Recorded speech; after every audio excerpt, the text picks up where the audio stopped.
Alhamdulillah hari ini atas berkat rahmat Allah, kita bisa kembali bertatap muka di acara pembekalan calon lulusan Ahwalus Sahsiah.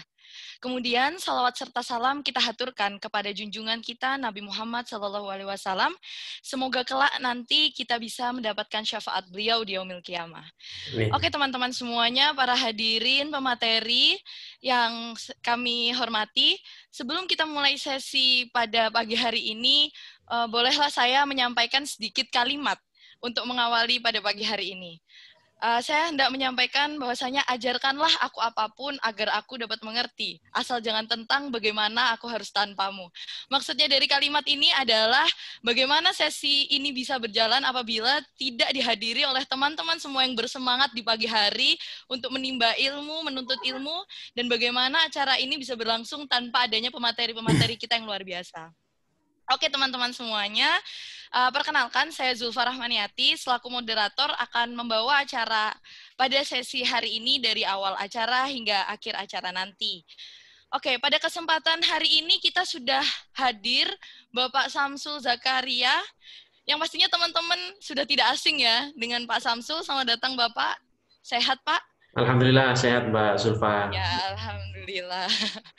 Oke, pasti teman-teman sudah mengenal Pak Samsul Zakaria yang merupakan kakak tingkat kita yang lulusan pada tahun 2013. Sekarang Pak Samsul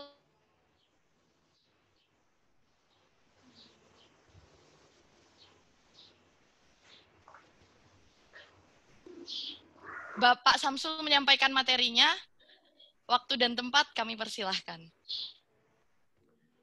Baik, Assalamualaikum warahmatullahi wabarakatuh.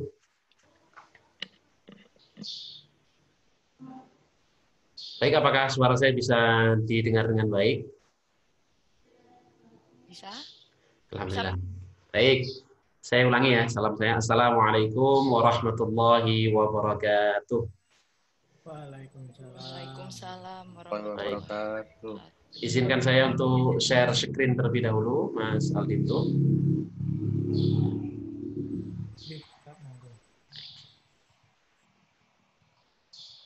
Apakah sudah terlihat screen saya?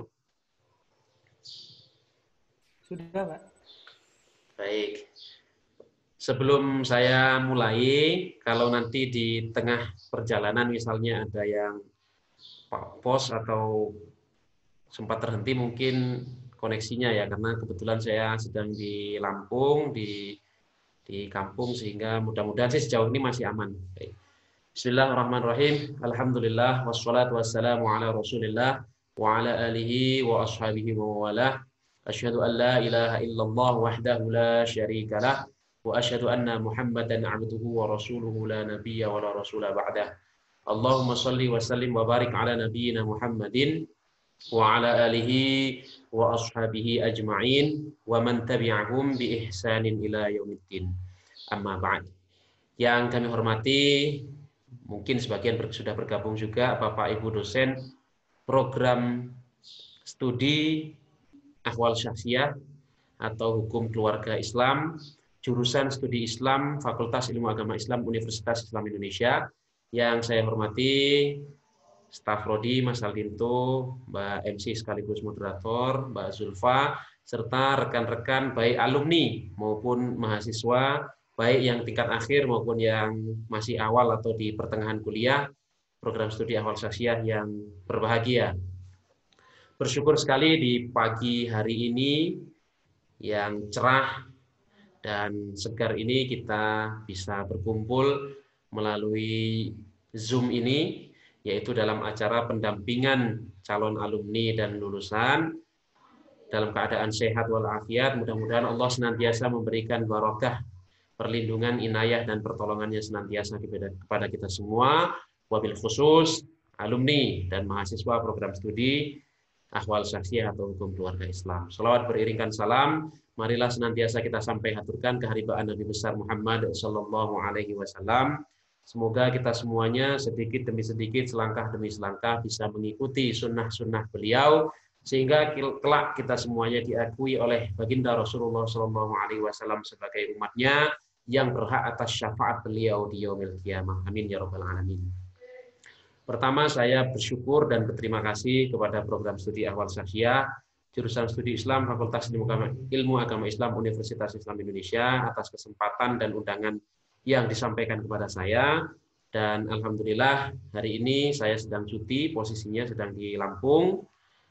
Tapi alhamdulillah karena koneksi sejauh ini termasuk bagus, sehingga saya bisa berbagi dan bergabung bersama para mahasiswa yang mungkin sebagian besar sedang berdomisili di Jogja atau dimanapun berada. Mudah-mudahan acara yang luar biasa ini bisa bermanfaat dan bisa menjadi inspirasi bagi teman-teman semuanya, baik yang alumni maupun yang sedang menjadi mahasiswa tingkat akhir. Dan berikutnya saya perlu sampaikan bahwa teman-teman ataupun alumni program studi Ahwal Syakhsiyah yang menjadi hakim, bahkan yang sudah menjadi pimpinan Pengadilan Tinggi Agama dan Pengadilan Agama sudah banyak, sehingga Mas Aldinto untuk kedepannya mungkin bisa bergantian. Nanti Mas Aldinto tinggal kontak saya kira-kira yang dibutuhkan spesifik di penekanannya di bidang apa, sehingga nanti akan saya rekomendasikan alumni yang kompeten dan pas untuk mengisi bidang-bidang tersebut.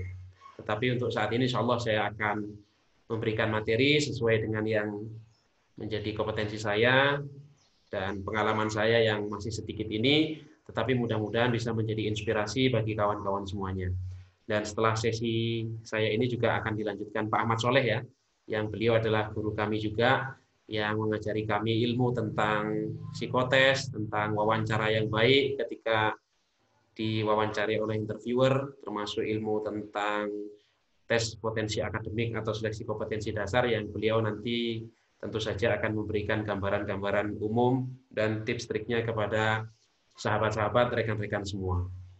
Baik, pada kesempatan yang berbahagia ini saya mengambil satu segmentasi penting dalam konteks dunia peradilan, wabil khusus di bidang yaitu baik hakim maupun panitera di pengadilan agama. Dan tidak menutup kemungkinan seandainya ke depan keran itu dibuka, bahwa alumni program studi Ahwal Syakhsiyah Hukum Keluarga Islam karena gelarnya SH tidak hanya menjadi hakim pengadilan agama, tetapi bisa menjadi hakim di pengadilan negeri, bahkan pengadilan tata usaha negara, maka tentu saja materi yang akan saya sampaikan ini akan menjadi lebih universal. Dan saya juga berharap karena memang kurikulum serta muatan-muatan kuliah yang diberikan kepada mahasiswa adalah muatan kuliah yang komprehensif, sehingga mudah-mudahan kebijakan ke depan adalah kebijakan yang juga berkeadilan, karena teman-teman alumni murni ilmu hukum yang juga sama gelarnya SH ternyata bisa menjadi hakim pengadilan agama. Mengapa kita yang murni dari hukum Islam tetapi juga belajar tentang teori-teori hukum secara umum sampai saat ini belum bisa menjadi hakim pengadilan negeri, padahal kan mestinya sama-sama bisa mengisi, dan sepanjang lulus tes maka semestinya berhak untuk menjadi hakim di pengadilan manapun. Itu sebagai pengantar. Baik, saya lanjutkan lagi bahwa satu segmen yang saya ambil adalah hakim di mata hukum, ulama di mata masyarakat. Hal ini adalah sebuah slogan serta nasihat yang sering diberikan oleh senior-senior kami, baik yang berasal dari Universitas Islam Indonesia maupun dari kampus-kampus lain yang sudah melanglang buana di pengadilan, baik pengadilan agama juga termasuk pengadilan negeri. Bagaimana kemudian ketika para alumni nantinya menjadi hakim atau katakanlah menjadi panitera atau sekretaris pengadilan, yang itu semua juga adalah jabatan-jabatan yang strategis, itu bisa memiliki dua peran sekaligus setidaknya. Karena mengapa saya katakan setidaknya? Karena peran dalam konteks kehidupan kita ini kan sebetulnya sangat kompleks. Di rumah tentu saja kita harus menjadi, kalau yang laki-laki menjadi suami yang baik bagi istrinya, menjadi ayah yang terbaik bagi anak-anak, dan seterusnya. Begitu juga perempuan. Tetapi dalam konteks profesi, dua hal ini adalah sangat strategis dan harus menjadi fokus dari alumni kita yang suatu saat misalnya ditakdirkan menjadi hakim, yaitu hakim di mata hukum dan ulama di mata masyarakat. Bahwa ketika saudara-saudara nanti menjadi hakim di pengadilan, maka sesungguhnya tidak cukup tugasnya itu hanya di kantor saja. Ketika kita sudah berada di masyarakat, kita juga memiliki tugas sosial, memiliki tanggung jawab moral untuk memberikan pencerahan-pencerahan di masyarakat. Karena tentu saja ketika saya di persidangan, tugas saya tentu saja sangat terbatas, dibatasi aturan, kode etik, waktu, dan seterusnya. Karena sidang itu tentu saja tidak hanya satu perkara, bisa 5 perkara, bisa 10 perkara. Tentu saja kalau sidangnya terlalu jelimet, tidak pakai strategi, ya tidak selesai kapan kita akan bikin putusannya. Sementara sekarang itu yang namanya putusan itu menggunakan konsep one day publish. Sehingga perkara yang diputus di hari ini maksimal jam 24.00 itu harus sudah terupload ke direktori putusan, sehingga masyarakat pencari keadilan dan masyarakat secara umum, baik untuk kepentingan pengetahuan maupun penelitian, bisa mengakses putusan yang telah diputus di hari itu. Oleh karena itu, hakim karena di persidangan tentu saja terbatas, tetapi kita adalah bagian daripada masyarakat, sehingga kita pun harus bisa memberikan pencerahan-pencerahan hukum dan pencerahan-pencerahan agama kepada masyarakat. Karena yang namanya masyarakat itu kan sangat luas. Di antara mereka ada yang fokus untuk menerapkan hukum-hukum yang mereka yakini, tapi juga tidak kalah banyak yang sudah tahu, tapi tidak mau. Sehingga itulah tugasnya seorang hakim untuk memberikan pencerahan, masukan, serta tentu saja untuk memberikan refreshing dan penyadaran kepada masyarakat secara umum. Baik, berikutnya ini profil diri saya secara singkat saja, bahwa saya Samsul Zakaria, S1 di Universitas Islam Indonesia jurusan Ahwal Syariah, kemudian saya mengambil magister hukum di UIN Sunan Kalijaga Yogyakarta.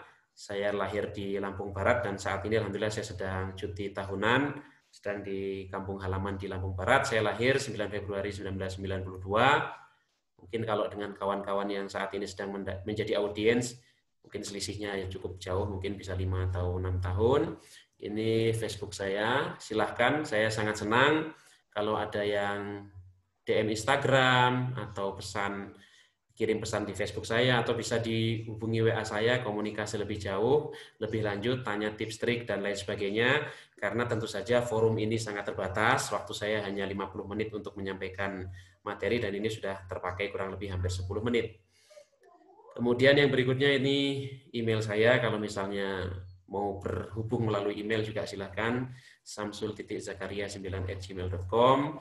Kemudian ini WA saya, silakan bisa dicatat, dan setelah saya sampaikan materi saya nanti juga kepada panitia Mas Aldinto atau Mbak Zulfa, silakan di-share materi saya. Tapi memang saya sudah pesan ke Mas Aldinto jangan di-share sebelum saya menyampaikan materi, karena biasanya nanti terus tidak fokus dengan materi yang saya sampaikan, karena fokusnya menjadi terbagi harus melihat slide.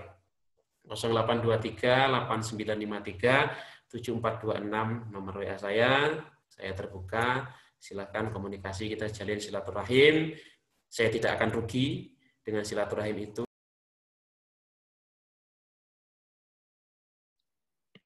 Pak Samsul, mungkin itu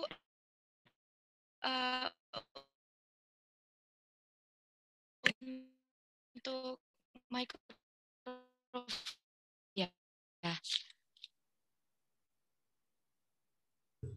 Astagfirullah. Nah, ya. Baik, sudah masuk, Bapak. Jadi tadi nggak ini ya, masih mood ya tadi ya.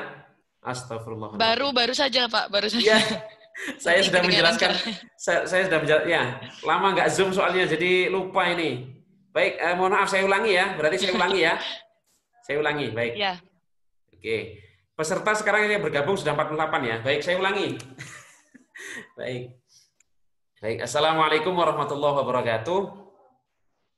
Waalaikumsalam warahmatullahi wabarakatuh. Baik. Saya sekali lagi mohon maaf ya Allah, ini terlupa ternyata unmute ya tadi ya. Tapi dari awal memang tidak ada suara saya tadi ya? Ada Bapak, tadi dari WhatsApp sudah dijelaskan. Jadi hanya sebentar, Gus. Hanya sebentar, Bapak. Waktu menerangkan ini nomor WA ini. WhatsApp, iya. Putus di situ. Oh, di situ, baik. Oh ya, oke. Baik. Ya. Oke. Baik, saya lanjutkan. Mohon izin Pak Kiai Krismono, saya izin berbagi. Terima kasih atas undangannya. Baik, dari nomor WA tadi ya, yang sempat terputus ya? Ya, Gus. Baik. Oke, saya lanjut. Saya ulangi lagi bahwa saya senang kalau ada yang bisa komunikasi pribadi secara saya, sebut nama saja, nanti kita komunikasi lebih lanjut, sehingga nanti akan lebih intensif. Dan saya sangat senang dan bangga kalau ada adik-adik saya, rekan-rekan saya yang bisa bergabung di Mahkamah Agung, di bawah bendera besar Mahkamah Agung, kita menjadi duta Universitas Islam Indonesia untuk memberikan keadilan yang terbaik bagi masyarakat. Kemudian ini nomor WA saya, ini Instagram saya, silahkan kalau mau istilahnya berkomunikasi bisa lewat Instagram juga. Insya Allah saya juga aktif juga di Instagram. Kemudian kalau mau ingin membaca tulisan-tulisan saya bisa di klik samsuzakaria.blogspot.com. Ini memang masih pakai blogspot, mudah-mudahan ke depan bisa saya kembangkan untuk domain yang lebih private. Dan ini adalah moto hidup saya, yaitu hidup adalah perihal melangkah dan muhasabah. Baik, itu nanti materi bisa di-share oleh panitia. Sekali lagi saya sampaikan bahwa saya mulanya tidak meminta untuk di-share lebih awal supaya fokus di materi yang saya sampaikan. Tetapi materi insya Allah saya buat sangat simpel, sederhana, mudah dipahami, dan supaya istilahnya lebih kaya pemahamannya, maka mudah-mudahan materi yang saya sampaikan disimak dengan baik sehingga bisa menjadi inspirasi bagi kita semua. Baik. Hakim adalah amanat undang-undang. Seperti kita ketahui bahwa menjadi seorang hakim di sebuah negara itu tidak otomatis kita lulus sarjana atau ketika kita sudah mempelajari beberapa kitab tertentu kaitannya dengan kehakiman, kemudian kita otomatis menjadi hakim. Tidak seperti itu, tetapi ada undang-undang yang mengatur dan yang mengamanatkan, sehingga seperti pengangkatan kami terakhir, yang namanya hakim itu adalah diangkat berdasarkan kepres atau keputusan presiden, sehingga kemudian petikannya diberikan kepada hakim masing-masing.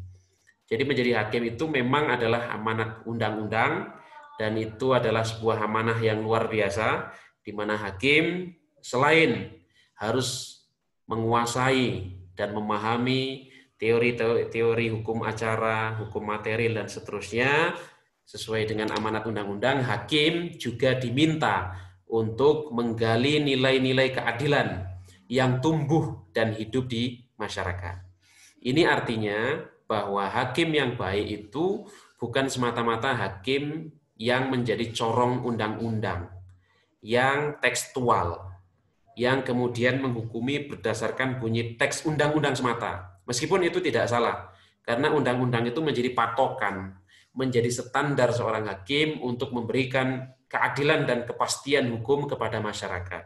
Tetapi di luar itu, hakim juga harus menggali serta memahami nilai-nilai keadilan, nilai-nilai kearifan, atau dalam bahasanya Pak Krismono disebut dengan local wisdom, yang kemudian dari situ putusan yang dihasilkan adalah putusan yang membumi, yang bisa diterima oleh masyarakat, yang bisa sinkron ataupun bisa berkesesuaian antara teks hukum dengan nilai-nilai lokalitas masyarakat itu sendiri. Kemudian menjadi ulama itu berarti meneruskan tradisi kenabian. Rasulullah SAW itu ketika wafat, ketika meninggal dunia, dia tidak meninggalkan dirham, dinar, tanah, kebun kurma, rumah yang mewah, emas, dan seterusnya kepada keluarga maupun umatnya. Tetapi yang beliau warisi adalah tradisi kenabian itu. Yang kemudian dikatakan al-ulama warathatul anbiya, bahwa ulama atau para alim cerdik cendikia itu sesungguhnya adalah waris para nabi. Itu adalah warisan kenabian. Sehingga ketika saudara-saudara menjadi hakim, termasuk menjadi dosen, tetapi juga bisa menjalankan peran kiprah yang baik di masyarakat, yaitu dalam konteks ulama tadi, meskipun ini ulama dalam arti yang general ya, ulama bukan arti spesifik yang harus hafal sekian ribu hadis dan seterusnya, tetapi adalah orang-orang yang bisa mencerahkan, menjadi pencerah di masyarakatnya. Itu adalah hal yang luar biasa ketika peran itu bisa dijalani. Karena sesungguhnya kita itu harus menjadi pewarisnya Nabi dalam tanda kutip, yaitu warasatul anbiya tadi, yaitu meneruskan tradisi kenabian dengan menjadi ulama yang memberikan manfaat, yang memberikan benefit kepada orang lain. Dan untuk menjadi ulama di masyarakat itu tentu saja kita harus memiliki bekal yang cukup, memiliki wawasan yang luas, dan dalam konteks dunia peradilan sesungguhnya hakim pun memiliki tugas untuk menjadi ulama di masyarakat. Sehingga menjadi seorang hakim pengadilan agama tentu saja kita juga harus menyiapkan doa-doa yang banyak sehingga ketika diundang oleh masyarakat kita bisa dimintai doa dan doanya bisa relevan dengan acara yang dimaksud. Kita juga bisa menyampaikan khutbah, bisa memberikan ceramah. Dan saya yakin Fakultas Ilmu Agama Islam, wabil khusus jurusan studi Islam, program studi awal Asia, sudah membekali para mahasiswanya untuk menjadi ulama di mata masyarakat. Karena memang kurikulum mengarahkan kepada hal tersebut. Kemudian saya yakin inspirasi dari para dosen dan juga para pengajarnya sangat luar biasa, memberikan nilai-nilai keislaman dan juga membekali mahasiswanya untuk bisa fight, terjun di masyarakat, memberikan manfaat yang terbaik bagi masyarakat. Dan kemudian dari sisi materi-materi KKN yang diminta untuk terjun langsung di masyarakat, saya pikir itu adalah bagian ataupun cara yang disiapkan oleh Universitas Islam Indonesia secara umum untuk kemudian menyiapkan para mahasiswanya ketika menjadi alumni siap terjun menjadi ulama di masyarakat. Saya lanjutkan. Ini pernah saya sampaikan juga terkait dengan keadilan. Ini adalah salah satu bisa dikatakan puisi atau sajak yang saya buat. Dalam dunia peradilan itu dikenal dengan istilah fiat justitia ruat caelum. Jadi saya bahasakan di sini bahwa slogan ataupun moto itu adalah suluh, adalah pelita, bahwa penegakan keadilan harus utuh meskipun langit akan runtuh. Ini sebetulnya terjemahan atau eksplorasi dari fiat justitia itu. Bahwa hukum harus tegak, betapapun langit akan runtuh. Tapi saya buat sajak biar menarik. Fiat justitia ruat caelum, saya ulangi, adalah suluh bahwa penegakan keadilan harus utuh meskipun langit akan runtuh. Ini tentu saja menjadi penyemangat bagi rekan-rekan semuanya bahwa untuk menjadi penegak keadilan tentu saja tidak harus menjadi hakim. Menjadi advokat yang baik juga sesungguhnya adalah penegak keadilan. Menjadi polisi yang baik sesungguhnya adalah penegak keadilan. Menjadi jaksa yang istimewa juga sesungguhnya adalah penegak keadilan. Dan menjadi apapun sepanjang keadilan itu ada dalam jiwa dan nurani kita, sesungguhnya kita bisa disebut sebagai orang yang menegakkan keadilan. Tetapi tentu saja yang paling penting adalah ketika kita terjun langsung berprofesi sebagai penegak keadilan, wabil khusus hakim. Kemudian perlu saya tekankan di sini bahwa hakim-hakim yang lahir dari Universitas Islam Indonesia adalah hakim-hakim yang memiliki ciri khas. Dan semestinya begitu. Karena memang UI itu adalah universitas yang katanya berdiri tegak di atas semua golongan, yang sangat toleran, yang menghargai ragam pemikiran, sehingga dengan cara itu UII bisa menjadi rahmatan lil alamin, meneruskan tradisi kenabian juga sesungguhnya. Maka kemudian setelah saya amati, kemudian saya ikuti di pengadilan itu, pengadilan sesungguhnya adalah lembaga yang orang-orangnya harus adil dan secara kelembagaan pun harus memastikan sebagai lembaga yang memang berkeadilan, yang tidak diskriminatif, yang tidak membeda-bedakan dan seterusnya. Makanya sajak saya teruskan, baik yang berkendara dengan 4 roda, maksudnya yang pakai mobil, maupun yang bermotor butut tahun 95, ini gambaran bahwa motor yang sudah sangat lama, harus diperlakukan sama. Dulu Kiai Haji Zainuddin MZ seringkali menasihati bahwa sekarang ini hukum seringkali tajam ke bawah, tumpul ke atas. Alumni dari Universitas Islam Indonesia, khususnya FIAI PSAS, haruslah menjadi hakim yang betul-betul adil. Yang datang ke pengadilan, baik yang kaya maupun yang tidak punya, harus diperlakukan sama. Harus diperlakukan secara adil, bukan karena kaya kemudian kita permudah, tetapi ketika miskin yang datang, kemudian kita persusah. Bukan itu. Yang menjadi standarnya adalah SOP, Standard Operational Procedure. Sehingga kalau itu yang dijalani, maka siapapun tentu akan mendapatkan pelayanan yang sama. Dan ketika kita melayani dengan baik, maka sesungguhnya disitulah kepuasan hati. Disitulah kemudian kita merasa bahwa dengan melayani secara baik, kita telah menjalankan amanah dan tugas kita dengan baik. Karena sekarang ini sesuai dengan konsepnya pemerintah, dengan adanya reformasi birokrasi, zona integritas, dan seterusnya itu sesungguhnya memposisikan ASN atau aparatur sipil negara itu sebagai khodimul mujtama atau khodimul ummah, sebagai pelayan. Bukan lagi minta dilayani, tapi justru kamilah yang melayani, memberikan pelayanan hukum yang terbaik kepada masyarakat pencari keadilan. Karena orang yang datang ke pengadilan itu adalah orang yang butuh penyelesaian perkara atau sengketa yang mereka alami, sehingga kita harus betul-betul membantu untuk menyelesaikan sengketa tersebut. Karena memang kami digaji memang tugasnya itu, sehingga tidak boleh lagi meminta tips, meminta tambahan, dan tidak boleh lagi mengeluh, karena memang itu adalah tugas dan pengabdian. Sehingga sajak saya lanjutkan, mereka datang membawa masalah. Orang-orang yang datang ke pengadilan itu kan pasti punya masalah. Ada yang dispensasi kawin, ada yang mau izin poligami, ada yang mau cerai, ada yang mau merubah biodata nikah kalau dulu, meskipun kalau sekarang sudah bisa direnvoy ke KUA.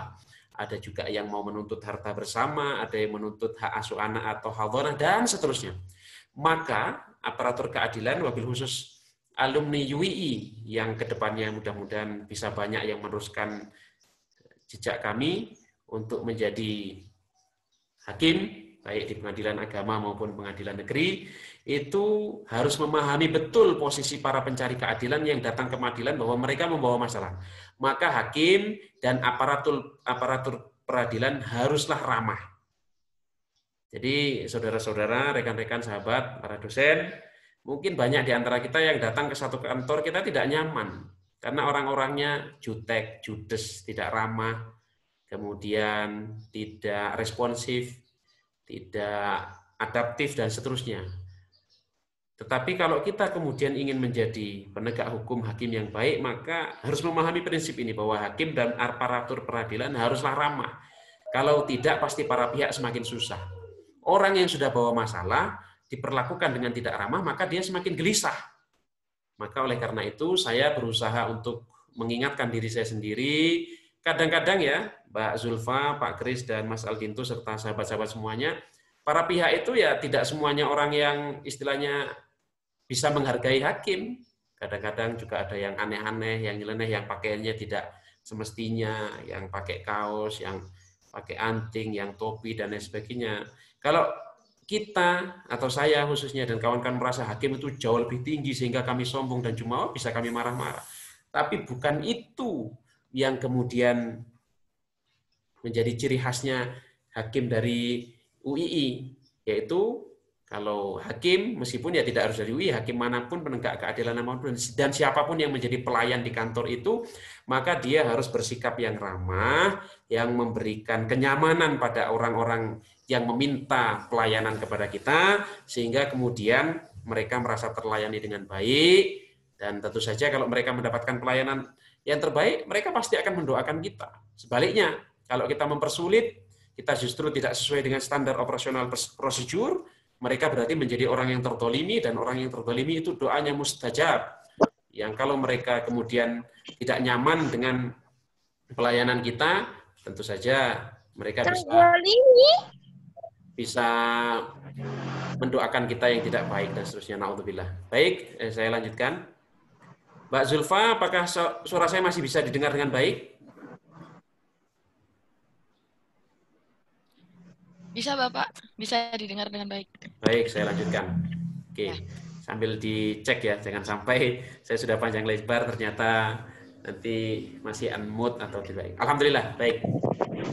Saya lanjutkan bahwa banyak di antara kita yang kemudian bertanya, seperti saya pasti ditanya, saya sekarang tugas di Natuna. Tugas di Natuna paling lama 5 tahun. Nanti saya harus pindah, dan perpindahan itu atau mutasi itu harus saya jalani sampai saya pensiun. Dan itu bagi orang yang suka dengan zona nyaman atau hobinya adalah comfort zone, itu pasti tidak nyaman berpindah-pindah itu. Dan itu artinya menjadi hakim itu berat. Tetapi ketika niatan kita sudah bulat, niat kita mengabdi, maka yang berat itu insya Allah akan menjadi ringan. Karena kalau sebuah tugas amanah apapun kita jalani dengan ikhlas, insya Allah akan menjadi mudah. Contoh, Mbak Zulfa misalnya ambil S2 atau S3, dapat tugas makalah. Kalau dalam pikiran kita makalah itu sulit, pasti akan sulit. Tapi kalau pikiran kita makalah itu mudah, menambah ilmu, menambah referensi, menambah wawasan, dan ini adalah bentuk saya berbagi kepada kawan-kawan dan bisa saya share di blog dan seterusnya, pasti akan menjadi ringan. Termasuk misalnya Mas Aldinto, bantu para dosen di program studi. Kalau dalam pikiran itu sudah terbayang dosen itu pasti sulit, pasti banyak komplain, saya akan capek, itu pasti akan capek betul badannya. Tetapi kalau dalam mindsetnya ditanamkan bahwa ini adalah pengabdian saya kepada para guru-guru saya, dengan saya melayani dengan baik berarti saya menunaikan amanah saya, gaji yang saya terima berarti semakin berkah. Maka saya akan layani dengan insya Allah akan menjadi mudah dan akan mendatangkan keberkahan, baik cepat maupun lambat. Maka di sini banyak orang yang mengatakan hakim itu kan berat, kenapa jadi hakim? Maka kalau kita kaitkan dengan Dilan itu kan rindu itu berat, aku saja, kira-kira begitu. Menjadi hakim itu berat, aku saja. Apa betul begitu? Lihat statement saya berikutnya. Bila orang baik tidak mau menjadi hakim, maka kira-kira siapa yang akan menjadi hakim? Logikanya sangat sederhana. Kalau orang-orang terpilih, alumni UII yang sudah disiapkan oleh Pak Krismono dan para dosen yang lain, termasuk Profesor Amir Mu'alim, Pak Yusdani, Pak Sularno, dan seterusnya, baik yang sudah pensiun maupun yang sedang aktif mengajar, tidak mau menjadi hakim, maka hakim itu, profesi hakim itu akan diisi dengan orang-orang yang boleh jadi tidak kompeten. Diisi oleh orang-orang yang pemahaman keislamannya tidak komprehensif. Sehingga ketika menjadi hakim agama justru tidak menunjukkan bahwa dia adalah hakim agama. Oleh karena itu saya memotivasi adik-adik saya, sahabat-sahabat saya yang saat ini sudah menjadi alumni atau yang saat ini masih menjadi mahasiswa aktif untuk menyiapkan diri sebaik mungkin untuk menjadi hakim-hakim yang luar biasa ke depannya. Meskipun juga saya selalu katakan, kita juga harus realistis, tidak mungkin semua alumni UII menjadi hakim, terus siapa yang dihakimi? Kan begitu. Itu adalah secara alamiah pembagian tugas. Jadi ada yang jadi hakim, ada yang menjadi konsultan keluarga Islami, ada yang menjadi kepala KUA, ada yang menjadi panitera, ada yang menjadi sekretaris, ada yang menjadi advokat, ada yang dosen, ada yang guru agama, dan sebagainya. Itu adalah pembagian profesi secara alami. Dan itu akan seperti itu. Tetapi kalau memang memiliki keinginan, memiliki minat untuk menjadi hakim, kenapa tidak? Dan peluang itu ada. Makanya saya dulu ketika masih mahasiswa, termasuk sudah lulus itu saya bayangkan gimana sih cara hakim untuk mengetok palu yang betul itu, tok itu sudah muncul dalam benak dan bayangan. Dan itu akan mensugesti diri kita untuk kemudian sampai pada tujuan yang kita inginkan tersebut. Maka kembali lagi ke tadi, kalau orang-orang baik, alumni UII, alumni kampus-kampus yang terkenal yang sudah dididik dan disiapkan sedemikian rupa, tidak mau menjadi hakim, maka berarti hakim akan diisi dengan orang-orang yang biasa-biasa saja, yang integritasnya diragukan, yang tidak memiliki kompetensi keilmuan yang memadai. Karena hakim itu dianggap tahu semua hal. Tidak boleh kita dihadapkan satu masalah, kemudian kita katakan tidak ada hukumnya. Disitulah justru ketika tidak ada hukum, beristihad, berpikir, merenung, untuk mewujudkan hukum yang berkeadilan terhadap perkara yang dihadapi. Kira-kira begitu motivasinya. Termasuk juga begitu, kawan-kawan di sini yang ingin berproses sebagai advokat, dan itu juga mitranya hakim, bukan lawannya hakim sebetulnya. Seharusnya kita posisikan sebagai mitra. Itu juga harus disiapkan dengan baik.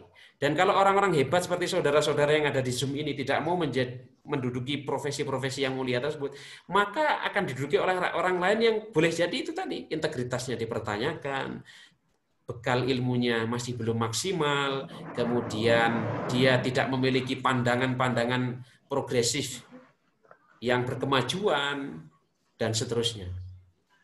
Baik.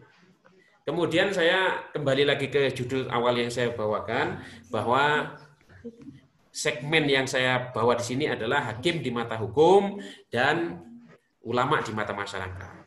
Kenapa hal itu menjadi penting untuk digabungkan? Karena kita melihat kondisi sosial masyarakat yang luar biasa dinamis. Ada beberapa hal di sini yang saya tulis. Pertama, masalah pernikahan dini. Dan ini bagi kawan-kawan yang berprofesi sebagai advokat atau ingin menjadi advokat juga termasuk harus dipahami kondisi sosial masyarakat kita. Karena kalau orang mau mengajukan dispensasi nikah itu bisa pakai advokat. Maka advokat yang syariah juga harus memahami dan bisa memberikan pemahaman kepada para pihak. Jangan asal-asal diterima saja. Harus diperhatikan, memang sudah siap siap menikah atau belum. Kalau belum, jangan paksakan, tunggu umurnya sampai dulu. Karena banyak sekarang ini, satu karena memang mau menikah cepat, yaitu undang-undang sekarang itu kan mengatur bahwa laki-laki 19 tahun sama dengan Undang-Undang Nomor 1 Tahun 74 dan juga termasuk perempuan kalau ketika itu 16 sekarang menjadi 19 tahun. Nah, maka dengan adanya perubahan Undang-Undang tahun 2019 akhir kemarin, dispensasi nikah di pengadilan itu menjadi meningkat karena banyak yang dulu usia 18 tahun sudah bisa menikah, sekarang ternyata tidak. Pernikahan dini ini sekarang marak. Maka itulah hakim ketika mengadili permohonan dispensasi nikah, selain harus mengadili substansi dari permohonan itu sendiri, juga harus bisa memberikan pemahaman kepada masyarakat, kepada para pihak, kepada orang tua. Ketika permohonan tersebut dikabulkan, usia perempuannya misalnya masih 17 tahun, tapi dengan pertimbangan bahwa dia sudah runtang-runtung kemana-mana, khawatir terjadi zina, kemudian sudah sering saling berkunjung, orang tua sudah oke, ternyata meskipun 17 tahun sudah bekerja dan seterusnya, sudah lulus SMA, kemudian dikabulkan, kita harus memberikan pemahaman juga kepada orang tua. Karena mereka usianya masih dini, biasanya secara kematangan emosional masih belum. Dan kadang-kadang dari sisi ekonomi pasti kemungkinan besar belum mapan. Sehingga orang tua harus betul-betul bisa mendampingi anak tersebut sehingga pernikahannya bisa langgeng dan awet. Jangan sampai hakim memberikan dispensasi nikah, mereka menikah. Setahun kemudian datang lagi ke pengadilan minta cerai. Nah, ini yang tidak kami inginkan sebetulnya. Nah, oleh karena itu hakim di mata hukum dan ulama di mata masyarakat pun ketika kita menyampaikan ceramah misalnya, kita menyampaikan sosialisasi di masyarakat, kita ngobrol, kita harus sampaikan muatan-muatan itu. Kita pahamkan kepada masyarakat bahwa batasan usia pernikahan bagi perempuan dan laki-laki 19 tahun itu bukan tanpa pertimbangan. Itu sudah dipertimbangkan supaya kalau usianya sudah 19 tahun, kemungkinan besar sudah lulus SMA. Kemungkinan besar secara organ seksualnya sudah lebih siap. Secara kematangan emosional juga sudah lebih siap. Biasanya sudah bisa bekerja, sudah punya KTP, dan seterusnya. Tapi kalau misalnya terlalu dini, maka kan repot. Nanti kalau ada masalah, masih sangat labil, kondisi ekonominya juga sangat bergantung kepada orang tua. Akhirnya kan orang tua juga yang repot. Nah, kemudian yang berikutnya adalah tentang pernikahan siri. Nah, ini bagi alumni program studi awal Asasiyah harus memberikan pemahaman kepada masyarakat. Nikah siri itu memang sah secara agama. Tetapi sesungguhnya yang sangat dirugikan adalah satu, perempuan. Yang kedua, ya dua-duanya. Kenapa perempuan? Karena kalau orang nikah siri kan tidak punya kutipan akta nikah. Ketika sudah hamil kemudian suaminya lari, kemana akan menuntut? Apa dasarnya menuntut? Karena tidak punya kutipan akta nikah. Sehingga anak yang lahir pun nanti tidak bisa diurus akta kelahirannya. Karena dasar untuk mengurus akta kelahiran salah satunya ada kakak dan ada kutipan akta nikah. Maka istri menjadi korban, anak pun menjadi korban. Dan sekarang ini kan untuk mengurus pernikahan sebetulnya cukup simpel, apalagi kalau mau nikah di KUA, free, nol, tidak ada bayaran sama sekali. Sehingga kita harus bisa memberikan pemahaman juga ke masyarakat bahwa nikah siri itu seharusnya dalam konteks dunia yang sudah semodern ini seharusnya dihindari. Saya juga di Natuna juga banyak juga nikah siri yang kemudian minta isbat di pengadilan agama. Dan kemarin ada satu contoh menarik. Biasanya kalau mudin atau imam yang menikahkan siri itu, dia kan ada catatan. Siapa walinya, kemudian siapa saksinya, dan seterusnya. Di catatannya ternyata saksinya namanya Rita. Saya sempat kaget. Loh, ini kok perempuan jadi saksi? Kan saksi kan harus laki-laki. Kemudian ketika sampai di persidangan, ternyata yang menjadi saksi di isbat nikah itu adalah saksi pernikahan mereka. Yaitu namanya Rita dan M. Soleh itu. Ternyata yang datang laki-laki. Saya tanya, loh, Bapak betul namanya Rita? Ternyata memang betul laki-laki tapi namanya Rita. Karena di mana-mana yang saya tahu Rita itu identik dengan perempuan. Nah, itu adalah salah satu dinamika. Nah, tetapi sebetulnya kalau memang masih mungkin diurus secara sesuai dengan prosedur yang ada, pernikahan siri sudah tidak perlu lagi. Bahkan dulu sempat muncul wacana kriminalisasi nikah siri karena berarti tidak menghargai pemerintah, karena aturan dibuat itu sesungguhnya untuk memberikan kepastian hukum, memberikan perlindungan kepada perempuan, termasuk kepada laki-laki, supaya betul-betul dia komitmen dan bertanggung jawab dengan pernikahan itu, tidak asal gitu. Dan lagi orang kalau nikah siri tidak punya kutipan akta nikah, suatu saat mau cerai tidak bisa mengurus cerai di pengadilan, karena salah satu syarat untuk mengurus perceraian, bukti yang dihadirkan adalah kutipan akta nikah. Pernikahan yang sah dalam konteks negara hukum seperti Indonesia adalah pernikahan yang bisa dibuktikan dengan kutipan akta nikah, sehingga bisa diadili dan disidangkan. Nah, kira-kira itu. Ini juga harus dipahami oleh para mahasiswa, dan saya yakin juga sudah disampaikan oleh para dosen yang mulia di perkuliahan. Kemudian yang berikutnya ini juga yang menarik ini, poligami liar. Banyak marak di masyarakat itu orang poligami karena males untuk ngurus izin poligami, akhirnya dia poligami liar, artinya istri kedua dan ketiganya tanpa kutipan akta nikah. Dan ini baik, mohon maaf saudara-saudara atau rekan-rekan yang akhwat atau yang putri di forum Zoom ini, bahwa ketika poligami itu dilakukan secara liar, juga sekali lagi yang dirugikan adalah pihak perempuan. Dan saya tidak menyarankan poligami, meskipun poligami itu boleh. Tapi itu adalah pilihan, sepanjang bisa adil, mampu, tidak ada masalah. Tetapi yang ingin saya sampaikan adalah ketika seorang perempuan dipoligami secara liar, tanpa izin dari pengadilan agama, sehingga tidak punya kutipan akta nikah, itu juga tidak bisa menuntut apa-apa ketika suaminya kabur, atau ketika terjadi perceraian. Nah, ini juga harus kita sampaikan di masyarakat. Kalau memang mau poligami, maka harus diurus izinnya. Sehingga dari izin itu, kalau memang dikabulkan oleh Majelis Hakim, bisa dibawa ke KUA untuk didaftarkan. Sehingga kemudian dia memang istri keduanya itu adalah istri yang resmi. Nanti sehingga konsep pembagian harta bersamanya menjadi jelas, keadilannya bisa menjadi jelas, dan kalau terjadi apa-apa, istri sebagai pihak perempuan itu bisa menuntut apa saja yang menjadi haknya. Kemudian yang berikutnya, hadonah sepihak. Nah, kadang-kala di masyarakat itu, kalau terjadi perceraian, ketika anak itu diasuh oleh ibunya, maka seolah-olah ayahnya sudah tidak memiliki tanggung jawab lagi. Nah, ini perlu kita pahami dan kita sadarkan juga, kita berikan pemahaman ke masyarakat bahwa yang namanya anak dengan orang tua itu tidak pernah terputus hubungannya. Kalau istri dan suami bisa jadi mantan istri, mantan suami. Meskipun silaturahim harus tetap dijaga, tetapi istilah itu tidak salah. Tapi kalau anak tidak ada mantan anak, orang tua tidak ada mantan orang tua. Selamanya tetap menjadi anak dan orang tua. Sehingga ketika baik, sempat terhenti lagi Mbak Zulfa, saya sampai mana tadi?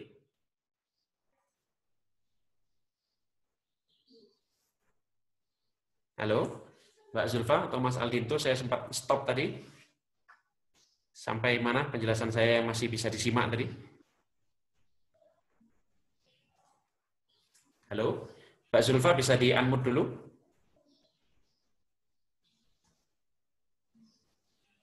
Halo?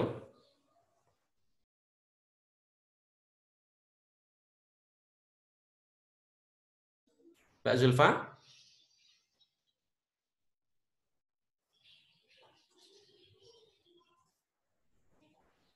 Mas Aldinto, Mbak Zulfa, apakah bisa didengar dengan baik?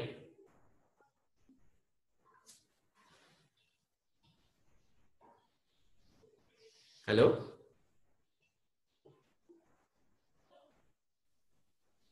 Mas Aldinto, Mbak Zulfa, apakah sudah bisa didengar? Sudah. Baik, oke. Saya sudah bisa didengar dengan baik, Pak. Kayaknya saya sempat terhenti tadi di ini ya, hadonah sepihak ya.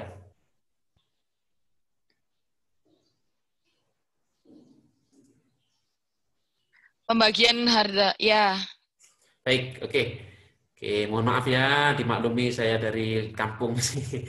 Baik, oke, saya lanjutkan, saya percepat karena waktunya tinggal 10 menit juga. Baik, tadi kaitannya dengan hadonah sepihak tadi, bahwa yang namanya yang namanya anak itu sesungguhnya tidak ada mantan anak, sehingga ketika anak dijatuhkan pengasuhannya kepada seorang ibu, maka ayahnya sesungguhnya tetap bertanggung jawab untuk menafkahi anak tersebut dan mencurahkan kasih sayangnya untuk anak tersebut sepanjang tidak merugikan kepentingan anak pada waktu-waktu yang disepakati. Nah, ini juga harus kita pahamkan ke masyarakat. Kemudian harta bersama tidak dibagi secara adil. Kadang-kala di masyarakat itu terjadi pemahaman bahwa ketika cerai maka harta itu tidak dibagi harta bersama, padahal harta yang didapat dalam masa perkawinan baik atas nama suami atau atas nama istri itu adalah harta bersama keduanya. Sehingga kalau terjadi perceraian harus dibagi secara berkeadilan. Nah, tugas hakim di masyarakat yang juga sebagai ulama tadi juga harus memberikan pemahaman di masyarakat, karena kita di Indonesia ini suami istri itu kan sebetulnya sedang berkongsi. Beda dengan di Bapak, untuk mikrofonnya mungkin tadi sempat terjeda ya. Oke, terjeda kembali, Pak. Ya, mohon maaf, saya percepat aja ya biar nanti langsung tanya jawab setelah Pak ini. Baik, oke. Oke, baik, tadi sampai harta bersama tidak bagi secara adil. Kemudian harta bersama. Ya. Baik, yang terakhir itu adalah tidak mau dan atau tidak tahu dan atau tidak mau, maksudnya apa? Sebetulnya kadang-kadang masyarakat kita itu bukan tidak mau menjalani hukum, tidak mau menjalankan hukum yang semestinya dijalani, tetapi karena memang tadi kadang tidak tahu atau sudah tahu tapi tidak mau. Nah, inilah tugas kita sebagai insan akademik, alumni Universitas Islam Indonesia ataupun mahasiswa, ketika KKN juga harus bisa memberikan pemahaman ke masyarakat bahwa hukum itu dibuat untuk mengatur kehidupan supaya bisa berjalan dengan baik, bukan untuk mempersulit. Kalau semuanya menjalani hukum dengan baik, insya Allah kehidupan itu akan berjalan dengan baik. Oke, baik, itu kemudian saya akan mengenalkan beberapa hakim alumni Fakultas Ilmu Agama Islam. Dan ini hanya beberapa saja karena banyak sekali alhamdulillah, dan kita patut bersyukur. Mudah-mudahan siapapun yang hadir di forum ini bisa Allah mudahkan untuk menjadi hakim bagi yang berkeinginan. Seandainya pun tidak, mudah-mudahan ilmu yang saya berikan tadi bisa menjadi gambaran dunia kehakiman seperti apa. Kemudian kalau ada yang bertanya tentang dunia peradilan seperti apa juga bisa memberikan pemahaman, termasuk memberikan pemahaman kepada masyarakat. Ini luar biasa ini. Beliau adalah seorang doktor alumni pasca UII, Dr. Hajah Umi Kulsum, sarjana hukum, magister hukum. Beliau saat ini menjadi Ketua Pengadilan Tinggi Agama Bangka Belitung. Jadi hakim itu karir tertingginya adalah Ketua Pengadilan Tinggi Agama. Kalau hakim agung itu kan bonus itu karena terbatas sekali. Tapi kalau menjadi Ketua Pengadilan Tinggi Agama masih memungkinkan karena tesnya tidak seperti hakim agung. Nah, ini bukti bahwa alumni UII yang seorang perempuan, Kartini Peradilan, mampu menjadi Ketua Pengadilan Tinggi Agama. Dan beliau cukup dikenal ini, Bu Umi Kulsum. Karena kemarin saya di Natuna itu ada mahasiswa PKL dari STAI Natuna itu sempat bertanya kepada saya, apakah boleh perempuan menjadi hakim? Loh, jangankan menjadi hakim, ini beliau ini contohnya, menjadi Ketua Pengadilan Tinggi Agama Bangka Belitung. Berarti menjadi Ketua Pengadilan tingkat banding. Bisa di-search, nanti bisa dicari profilnya. Ini alumni kita. Kemudian ada lagi Dr. Haji Firdaus M. Arwan. Ini sudah doktor juga. Sarjana hukum, magister hukum. Beliau adalah Ketua Pengadilan Tinggi Agama Pontianak. Ini berarti Ketua Pengadilan tingkat banding juga. Luar biasa kiprahnya. Kemudian untuk menyebut contoh saja ada Bu Yuniati Faizah. Ini juga ternyata menjadi pimpinan SAG, SH, MSI. S1-nya 2 kali. SAG-nya dari UII kalau nggak MSI-nya. Itu menjadi Ketua Pengadilan Agama Tabanan Bali. Ini alumni kita juga. Mungkin yang rekan-rekan atau sahabat-sahabat yang di Bali bisa ketemu sama beliau. Ini ada lagi Pak Subianto Nugroho, SHI, SPD, SI. Ini sebetulnya beliau ngambil S2 juga di UII, tapi belum selesai atau sempat terhambat. SHI-nya adalah dari Akwal Sasya. Ketika itu karena gelarnya masih SHI, tidak SH. Beliau saat ini menjabat sebagai Ketua Pengadilan Agama Raha, Sulawesi Tenggara. Kemudian ada lagi Haji Ahmad Fauzi, ini luar biasa. Beliau termasuk inspirator bagi saya, penulis di Kompas, Republika, dan media-media nasional lainnya. Saat ini beliau menjabat sebagai Wakil Ketua PA Penajam. Dan beliau ketika mengikuti fit and proper test untuk menjadi pimpinan peradilan, termasuk yang mendapatkan predikat 10 besar. Sehingga beliau berhak memilih, sehingga beliau memilih untuk menjadi Wakil Ketua Pengadilan.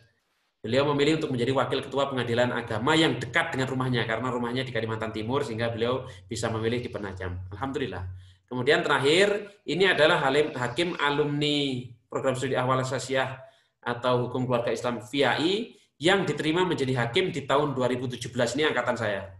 Jadi kami penerimaan hakim 2017, NIP keluar di Desember 2017, tetapi kami baru menjalani proses pendidikan, CPNS dan seterusnya mulai awal 2018. Yaitu saya sendiri saat ini bertugas di Pengadilan Agama Natuna Kepulauan Riau.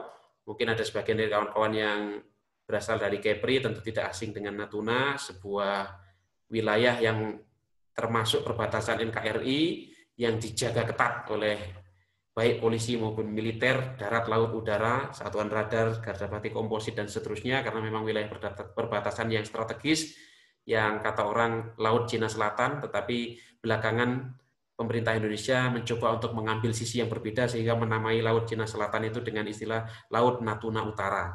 Jadi perspektifnya di Indonesiakan. Kemudian ada kawan saya, Mas Tubagus Sukron Tamimi, sarjana syariah, yang saat ini menjadi hakim di Mahkamah Syariah Sabang. Ini termasuk hakim yang bertugas di perbatasan juga. Kan lagunya dari Sabang sampai Merauke, dari Miangas sampai Rute. Nah ini Mas Tubagus sama dengan saya termasuk perbatasan juga, berjuang di Mahkamah Syariah Sabang sana.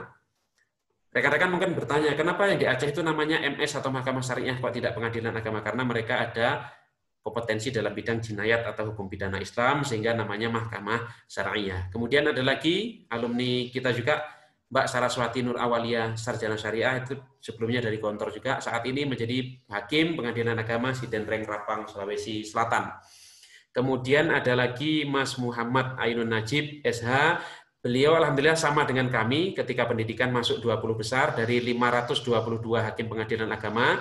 Dan yang masuk 20 besar itu berhak memilih, saya memilih di Natuna, dan Mas Najib sebelumnya di Pengadilan Agama Belambangan Umpu Waikanan, dan saat ini memilih untuk menjadi hakim PA Gedong Tataan yang dekat bandara, yaitu karena berhak memilih, ya memilih yang strategis. Kemudian yang berikutnya ini Mbak Novia Ratna Safitri, sarjana hukum. Ini termasuk lahiran 94. Selisih 2 atau 3 tahun dari saya, masih junior saya. Alhamdulillah, beliau saat ini bertugas sebagai hakim Pengadilan Agama Merauke, Papua.